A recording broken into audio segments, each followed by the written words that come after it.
ವಿದೇಶದಾಗ ಒಬ್ಬ ಪಂಡಿತ ಒಬ್ಬನ್ ಮದ್ವಿ ಮಾಡ್ತಿರ್ತಾನ. ಅದನ್ನ ಒಬ್ಬ ಹುಡುಗ ಲಕ್ಷ ಕೊಟ್ಟು ನೋಡ್ತಿರ್ತಾನ. ನೋಡ್ಕೊಂಡು ಅವನ್ ತಲ್ಯಾಗ ಬರ್ತೈತಿ ಏನಂದ್ರ ಎಷ್ಟೋ ಮಂದಿ ಅದಾರ ಅವ್ರದ್ದು ಮದ್ವಿನ ಆಗಿಲ್ಲಲ್ಲ ಇನ್ನೂ ಮಟ ಅಂತೇಳಿ. ಮತ್ತ ಆ ಹುಡುಗ ಅದೇ ವಿಚಾರದಾಗ ಭಾರತಕ್ಕೆ ಬರ್ತಾನ. ಭಾರತಕ್ಕೆ ಬಂದ ಒಂದ್ ಇಂಥ ಆ್ಯಪ್ ರೆಡಿ ಮಾಡ್ತಾನ. ಅದ್ರಾಗ ಅವ್ರವ್ರ ತಮ್ಮ ಪಾರ್ಟ್ನರ್ಸ್ ಅನ್ನು ಹುಡ್ಕೊಂಡು ಮದ್ವಿ ಆಗ್ಬಹುದು. ಈ ಐಡಿಯಾ ಇಷ್ಟು ನಡೀತಂದ್ರ ಇವತ್ತು ಆ ಕಂಪನಿ ನೆಟ್ವರ್ತ್ 2500 ಕೋಟಿ ಐತಿ.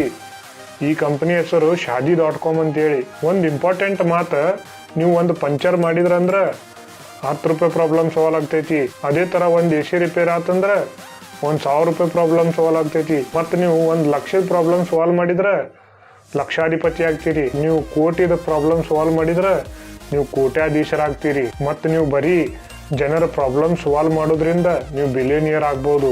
ಅದಕ್ಕೆ ಯಾವಾಗಲೂ ಪ್ರಾಬ್ಲಮ್ಸ್ ಅನ್ನು ಫೈಂಡ್ ಮಾಡಿ ಸೊಲ್ಯೂಷನ್ ಕೊಡಕ್ಕೆ ಕಲೀರಿ.